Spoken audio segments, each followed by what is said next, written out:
ॐ यथाग्निर्दाहिका शक्ति रामकृष्णस्थितो हि या सर्वविद्वासरूपां तां शारदां प्रणमाम्यहम्।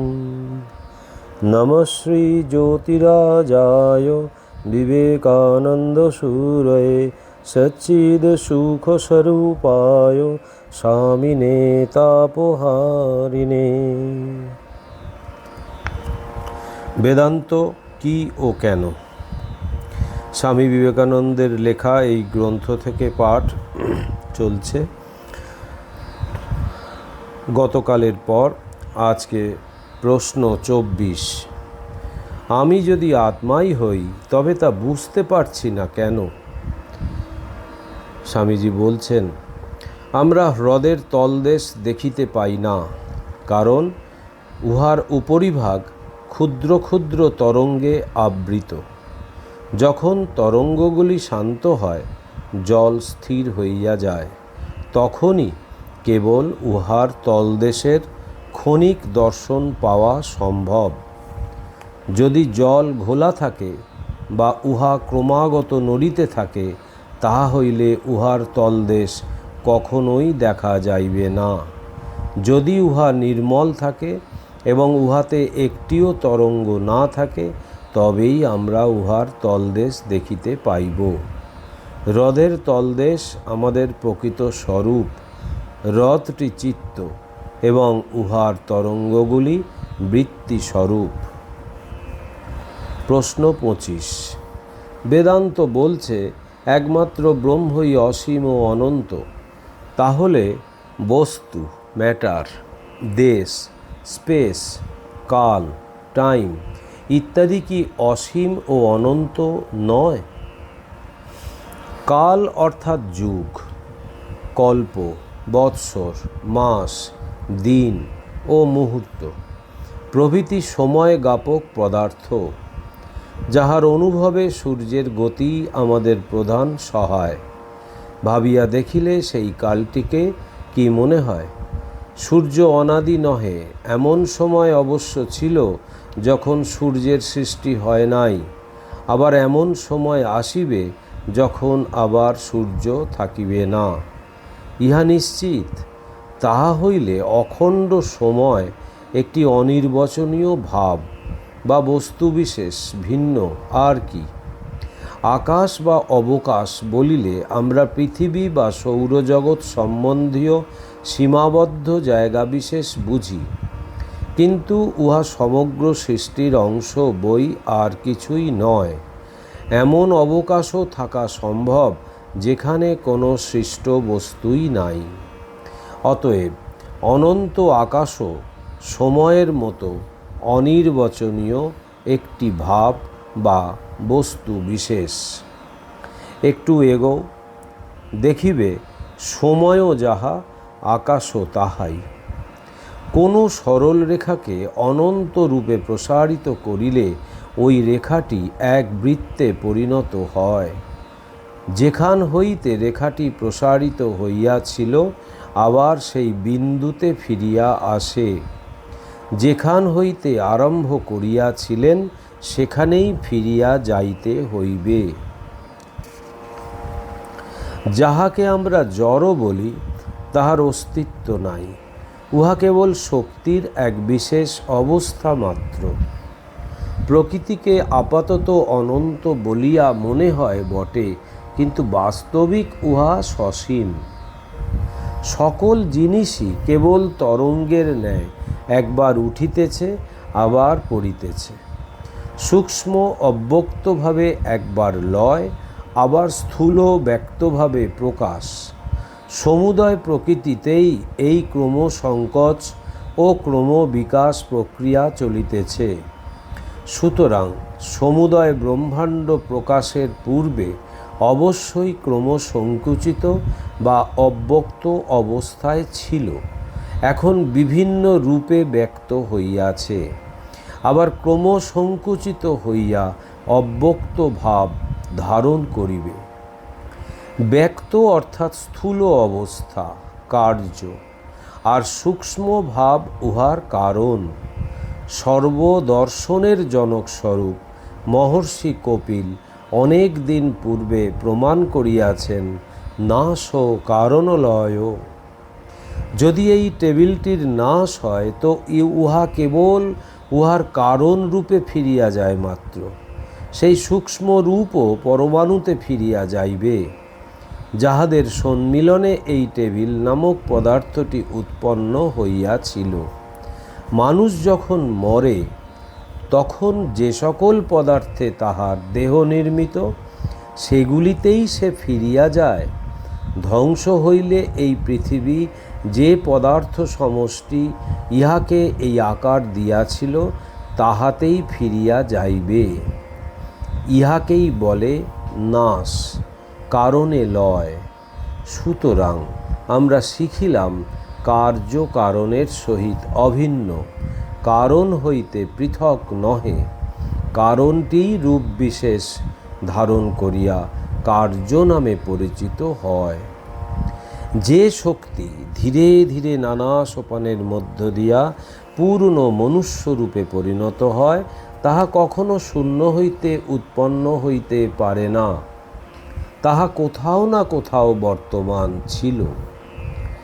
নাম রূপ দেহই কেবল জড়, এবং এগুলি সকল ভেদের স্রষ্টা। নাম ও রূপ এই উভয় প্রকারের ভেদ যদি বর্জন করা যায়, তা হইলে বিশ্ব ব্রহ্মাণ্ড এক হইয়া যাইবে। কোনো স্থানেই দুই নাই, সর্বত্রই আছে মাত্র সেই এক। জগতে ইনি সেই এক, সেই একক সত্তা, যিনি নিম্নতম কীটপতঙ্গ হইতে উচ্চতম প্রাণীতে পর্যন্ত সর্বত্র নিজেকে প্রতিবিম্বিত করিতেছেন। দৈহিক, মানসিক, নৈতিক এবং আধ্যাত্মিক সব দিক দিয়া সমগ্র বিশ্ব সেই এক অখণ্ড সত্তারূপে বিরাজমান। আমরা এই এক সত্তাকে বিভিন্ন রূপে দর্শন করি। সেই এক সত্তার উপরেই বিভিন্ন আকৃতি সৃষ্টি করি। যিনি নিজেকে মানব স্তরে আবদ্ধ রাখিয়াছেন, তাহার নিকট এই সত্তা মানুষের জগৎরূপেই প্রতিভাত হন। যিনি উচ্চতর স্তরে আরোহণ করিয়াছেন, তাহার নিকট এই সত্তা স্বর্গরূপে প্রতিভাত হন। বিশ্বজগতে কেবল একটি সত্তাই রহিয়াছেন, দুইটি নাই। এর পরের অধ্যায় বেদান্তের সাধনা। তার অন্তর্ভুক্ত প্রশ্ন 1, বেদান্তের সাধনা কিভাবে করতে হয়? স্বামীজি বলছেন, সাধকের সর্বপ্রথম আবশ্যক সম ও দম।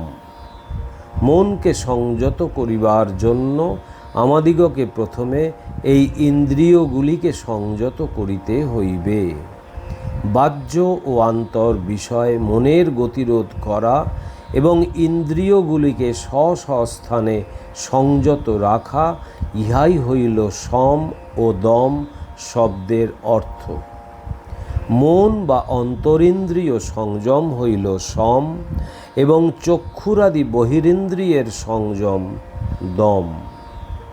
তারপর আবশ্যক উপরতি। ইন্দ্রিয়ের বিষয়গুলি সম্বন্ধে চিন্তা না করাকে উপরতি বলা হয়।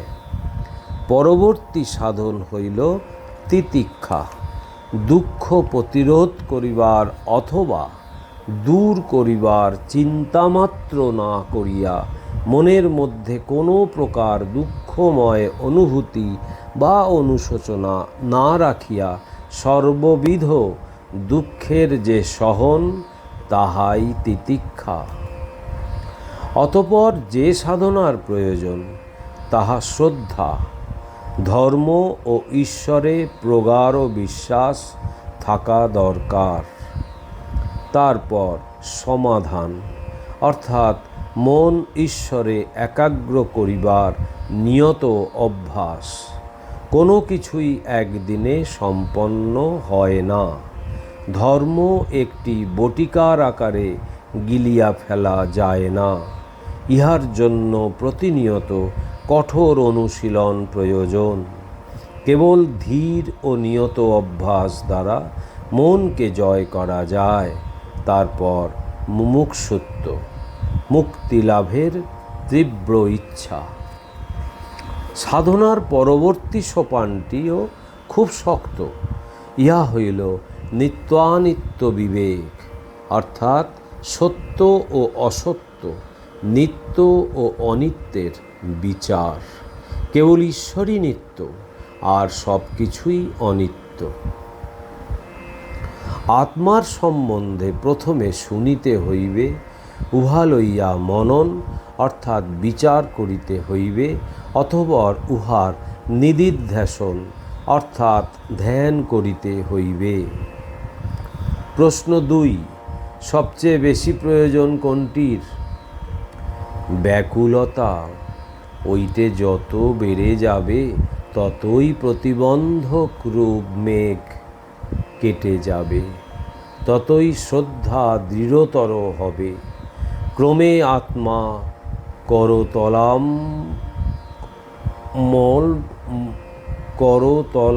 করতলামলকবৎ প্রত্যক্ষ হবেন।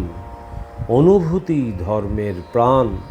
কতকগুলি আচার নিয়ম সকলেই মেনে চলতে পারে, কতকগুলি বিধিনিষেধ সকলেই পালন করতে পারে, কিন্তু অনুভূতির জন্য কজন লোক ব্যাকুল হয়? ব্যাকুলতা ঈশ্বর লাভ বা আত্মজ্ঞানের জন্য উন্মাদ হওয়াই যথার্থ ধর্মপ্রাণতা। প্রশ্ন 3, ধ্যান কিভাবে করতে হয়? তুই নিজেই নিজের বিষয় হবি, তুই সর্বগ আত্মা, এটি মনন ও ধ্যান করবি। আমি দেহ নই, মন নই, বুদ্ধি নই, স্থূল নই, সূক্ষ্ম নই, এই রূপে নেতি নেতি করে প্রত্যক্ষ চৈতন্য রূপ স্বস্বরূপে মনকে ডুবিয়ে দিবি। এরূপে মন শালাকে বারংবার ডুবিয়ে ডুবিয়ে মেরে ফেলবি। তবেই বোধস্বরূপের বোধ বা স্বস্বরূপে স্থিতি হবে।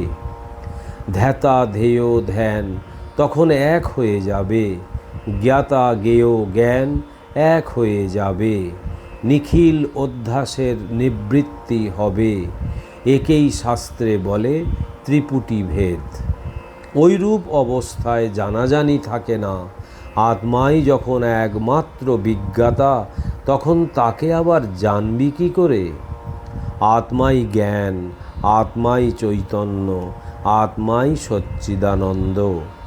যাকে সৎ বা অসৎ কিছুই বলে নির্দেশ করা যায় না, সেই অনির্বচনীয় মায়াশক্তি প্রভাবেই জীবরূপী ব্রহ্মের ভেতরে জ্ঞাতা জ্ঞেয় জ্ঞানের ভাবটা এসেছে। এটাকেই সাধারণ মানুষ কনসাস স্টেট, চেতন বা জ্ঞানের অবস্থা বলে। আর যেখানে এই দ্বৈত সংঘাত নিরাবিল ব্রহ্মতত্ত্বে এক হয়ে যায়, তাকে শাস্ত্র সুপার কনসাস স্টেট, সমাধি, সাধারণ জ্ঞান ভূমি অপেক্ষা উচ্চাবস্থা বলে এইরূপে বর্ণনা করেছেন। স্তিমিত সলিল রাশি প্রক্ষাক্ষাম আখ্যাবিহীনম। প্রশ্ন 4, ব্রহ্মজ্ঞান সাধনায় ধ্যানের পথে কি কি অনুভূতি হয়? নাহি সূর্য নাহি জ্যোতি, নাহি শশাঙ্ক সুন্দর, ভাসে বোমে ছায়া সম, ছবি বিশ্ব চরাচর। অস্ফুট মনো আকাশে জগৎ সংসার ভাসে, ওঠে ভাসে ডোবে পুন অহং স্রোতে নিরন্তর। ধীরে ধীরে ছায়াদল মহালয়ে প্রবেশিল, বহে মাত্র আমি আমি এই ধারা অনুক্ষণ। সে ধারাও বদ্ধ হল, শূন্যে শূন্য মিলাইল, অবাং মনস গোচরম বোঝে প্রাণ, বোঝে যার। 5 প্রশ্ন 5, ব্রহ্মজ্ঞান কি সত্যিই লাভ করা যায়? বিশ্বাস কর আর নাই কর, করলেই ফল পাওয়া যায়। করে দেখ হয় কি না হয়। আমি বাস্তবিকই দেখেছি, ঋষিরা যা বলেছেন সব সত্য। এই দেখ, তুই যাকে বিচিত্রতা বলছিস তা এক সময়ে লুপ্ত হয়ে যায়, অনুভব হয় না। তা আমি নিজের জীবনে ঠাকুরের কৃপায় প্রত্যক্ষ করেছি। ওম নিরঞ্জনম নিত্যম অনন্তরূপম ভক্তানুকম্পাধীত বিগ্রহং বৈ ঈশাবতারম পরমেশমিড্ডম তং রামকৃষ্ণম শিরসা নমামহম। শ্রীরামকৃষ্ণার্পণমস্তু।